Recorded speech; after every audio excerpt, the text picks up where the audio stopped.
16 सिंगार मेरी तुलसा करेगी, हल्दी चढ़ेगी, मांग भरेगी, देखो होठों पे झूलेगी नथनिया।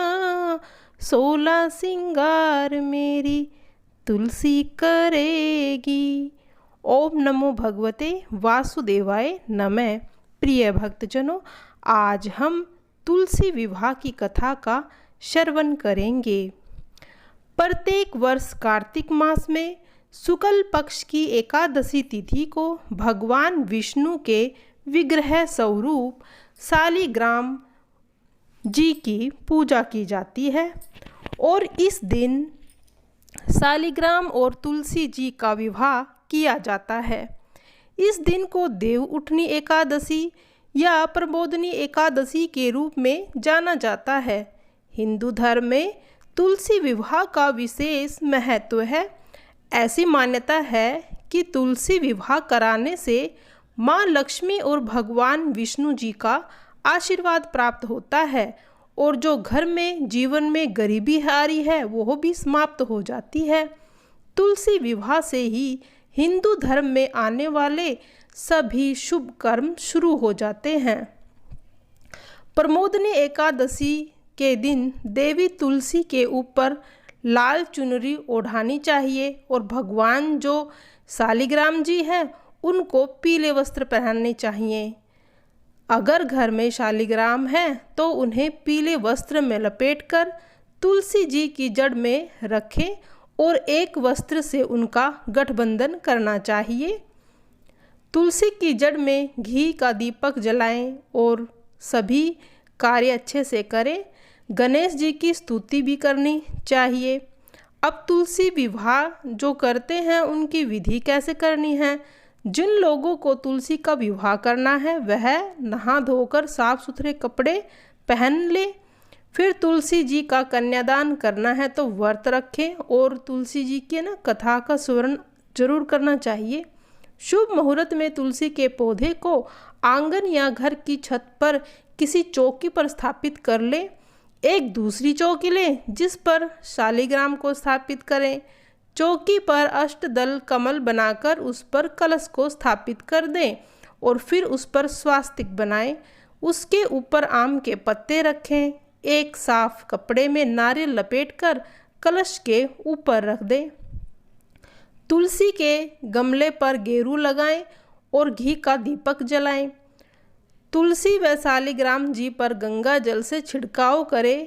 ध्यान रहे शालिग्राम जी की चौकी दाएं तरफ और तुलसी का गमला रखें। तुलसी को रोली, शालिग्राम को चंदन का टीका लगाना चाहिए। उसके बाद तुलसी के गमले की मिट्टी पर गन्ने का मंडप बनाएं और उस पर सुहाग का प्रतीक लाल रंग की चुन्नी पहनाएं और फिर माता का सारा श्रृंगार वहाँ पे रख दें। इसके बाद भगवान शालिग्राम जी को धूप, दीप, वस्त्र, माला अर्पित करें। इसके बाद तुलसी को जी का मंगाष्टक का पाठ करना चाहिए। हाथ में आसान सहित शालिग्राम जी को लेकर तुलसी की 7 बार परिक्रमा करवाएं। इसके बाद भगवान विष्णु और तुलसी जी की आरती उतारें और जो आपने भोजन या फिर कोई प्रसाद बना रखा है उसको आप वितरण कर दें सभी लोगों में। तो सुनिए तुलसी जी विवाह की कथा। देव उठनी एकादशी के पावन दिन भगवान शालिग्राम और माँ तुलसी का विवाह हुआ था। हिंदू धर्म में इस दिन को बहुत महत्व माना जाता है और भगवान शालिग्राम और माता तुलसी का विवाह कराने से वैवाहिक जीवन सुखमय हो जाता है। इस दिन पावन विधि विधान से पूजा अर्चना कर व्रत की किताब जरूर पढ़नी चाहिए। जलंधर नाम का एक पराक्रमी असुर था जिसका विवाह वृंदा नाम की एक कन्या से हुआ था। वृंदा भगवान विष्णु की परम भक्त थी और पतिव्रता थी। इसी कारण जलंधर अजय हो गया। अपने अजय होने पर जलंधर को अभिमान हो गया और वह स्वर्ग की कन्याओं को परेशान करने लगा। दुखी होकर सभी देवता भगवान विष्णु की शरण में गए और जलंधर के आतंक को समाप्त करने के लिए उनसे प्रार्थना करने लगे। भगवान विष्णु ने अपनी माया से जलंधर का रूप धारण किया और छल से वृंदा के पतिव्रत धर्म को नष्ट कर दिया। इससे जलंधर की शक्ति छिन्न हो गई और वह युद्ध में मारा गया।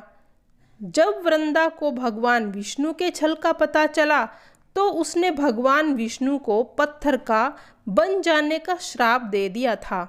देवताओं की प्रार्थना पर वृंदा ने अपना श्राप वापस ले लिया, लेकिन भगवान विष्णु वृंदा के साथ हुए छल से लज्जित थे। अतः वृंदा के श्राप को जीवित रखने के लिए उन्होंने अपना एक रूप पत्थर रूप में प्रकट किया जो शालिग्राम कहलाया। भगवान विष्णु को दिया श्राप वापस लेने के बाद वृंदा जलंधर के साथ सती हो गई। वृंदा की राख से एक तुलसी का पौधा निकला था।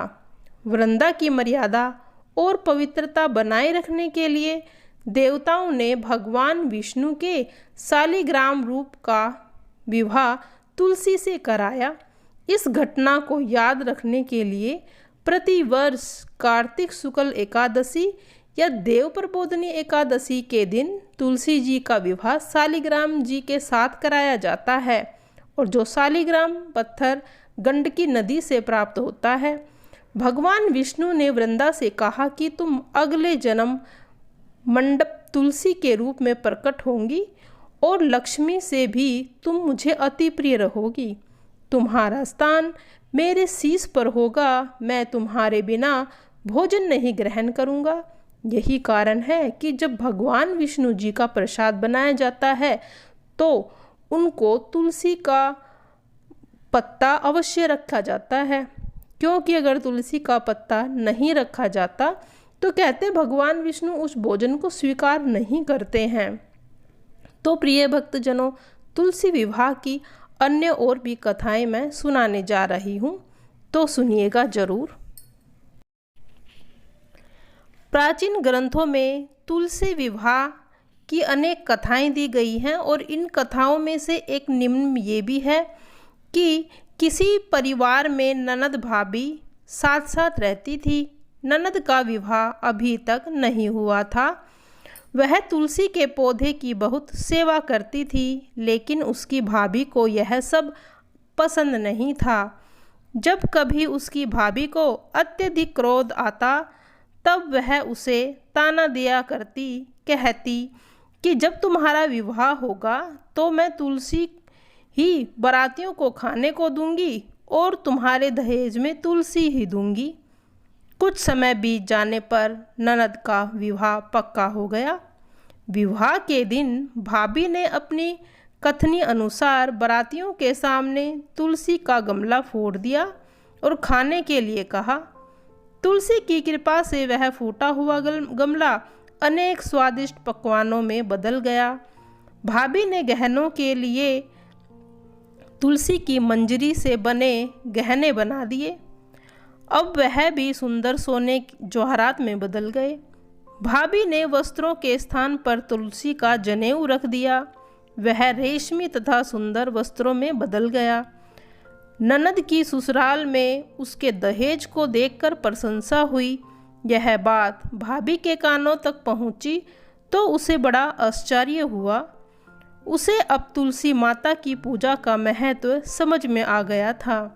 भाभी की एक लड़की थी। वह अपनी लड़की से कहने लगी कि तुम भी तुलसी की सेवा किया करो, तुम्हें भी भुआ की तरह फल मिलेगा। वह जबरदस्ती अपनी लड़की से सेवा कराती तुलसी जी की, पर वह लड़की मन से तुलसी की सेवा नहीं करती थी। लड़की के बड़े होने पर उसका विवाह का समय आ गया। तब भाभी सोचती है कि जैसा व्यवहार मैंने अपनी ननद के साथ किया था वैसा ही व्यवहार मैं अपनी लड़की की शादी में भी करूंगी। अपनी लड़की के साथ भी वैसा ही किया तो वह भी गहनों से लद जाएगी और बारातियों को खाने में पकवान मिलेंगे। ससुराल में इसे भी बहुत इज्जत मिलेगी। यह सोचकर वह बारातियों के सामने तुलसी का गमला फोड़ देती है, लेकिन इस बार गमले की मिट्टी मिट्टी ही रहती है।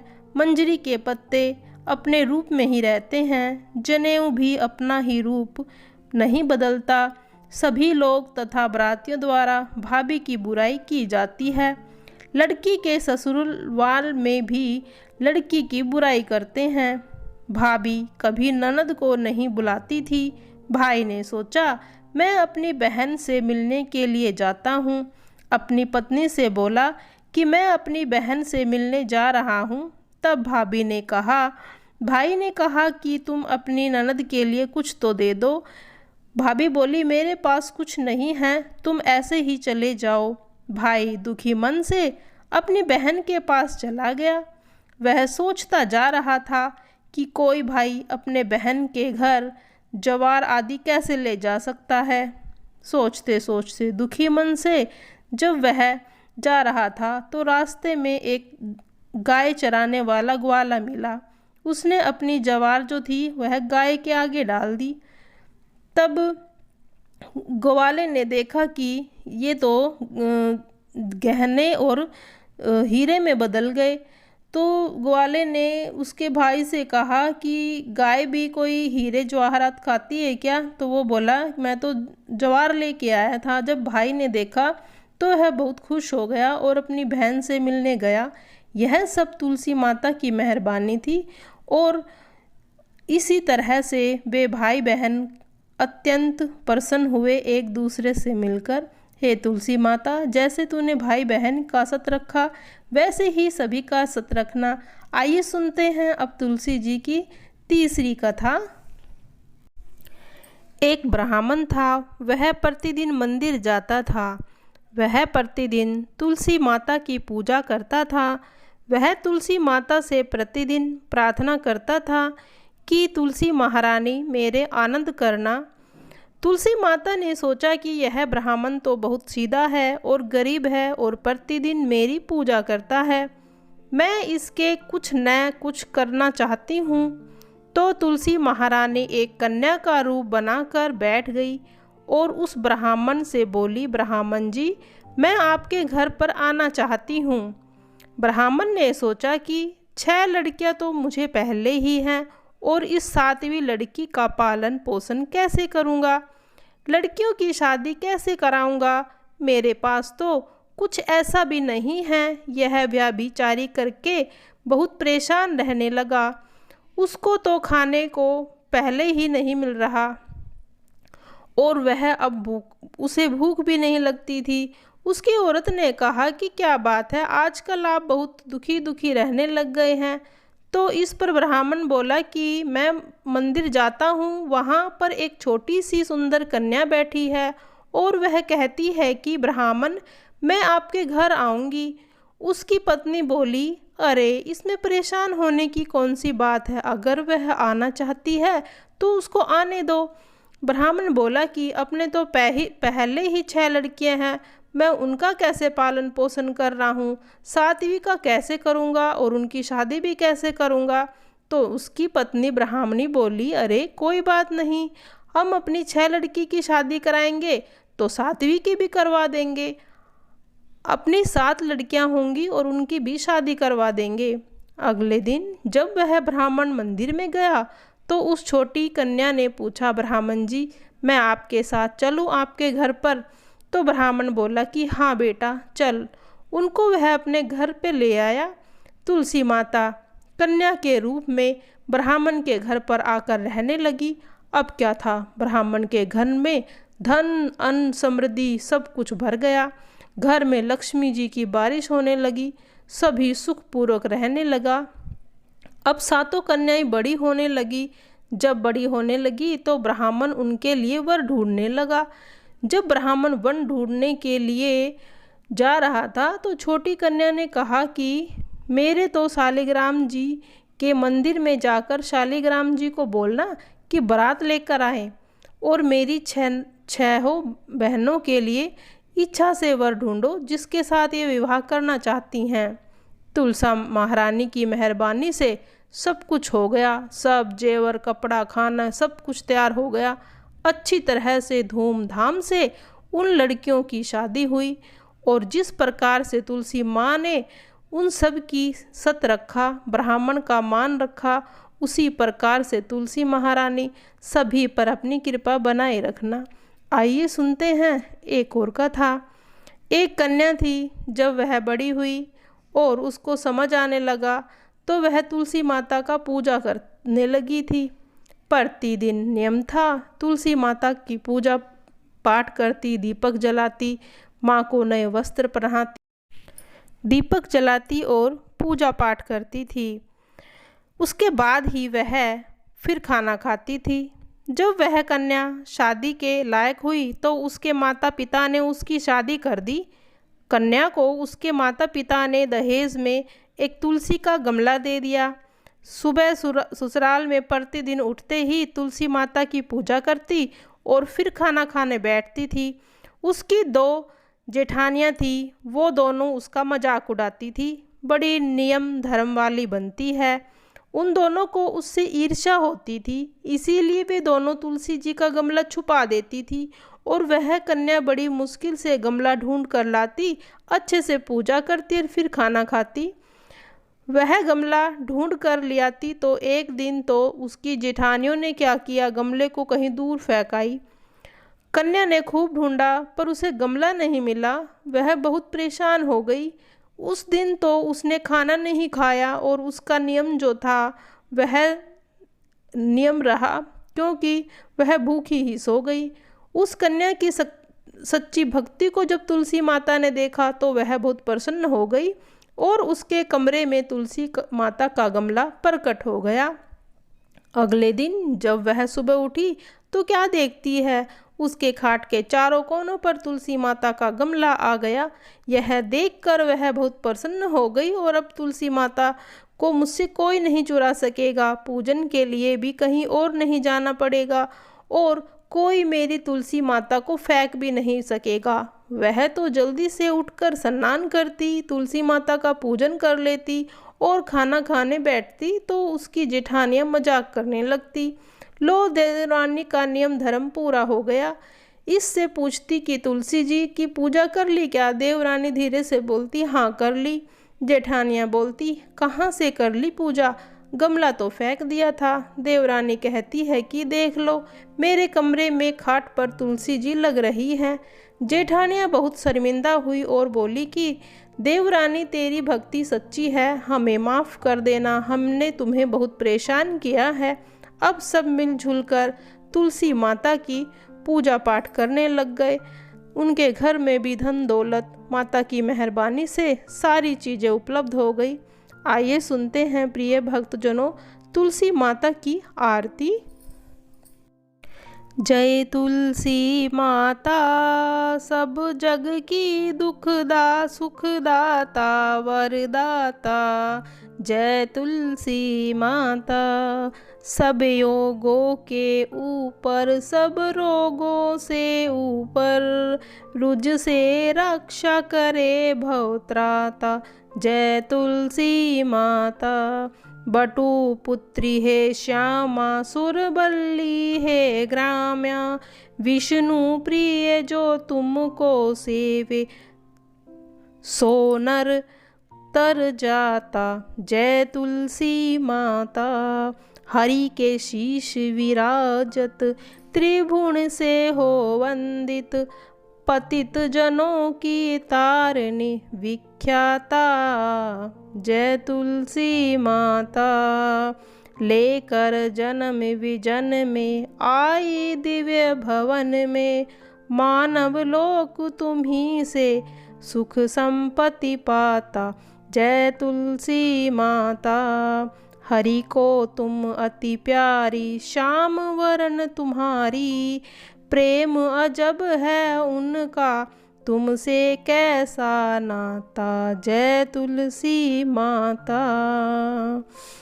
तुलसी महारानी नमो नमो, हरि की प्यारी नमो नमो। धन तुलसी पूरन तप की नौशाली, ग्राम बनी पटरानी, जाके मंत्र मंजरी कोमल श्रीपति, कमल चर पलपटानी, धूप दीप नैवेद्य आरती, पुष्पन की वर्षा बरसानी।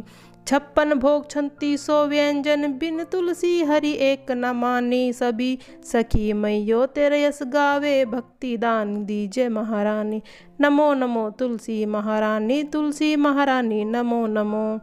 सभी सुखी मैया तेरो यस गावे, भक्ति दान दीजे महारानी। नमो नमो तुलसी महारानी, तुलसी महारानी नमो नमो। हरि की प्यारी नमो नमो, हरि की पटरानी नमो नमो। जय तुलसी माता, तेरी सदा ही जय हो। अपनी कृपा सभी भक्तजनों पर बनाए रखना, उनकी सभी इच्छाओं को पूरा करना तुलसी मैया।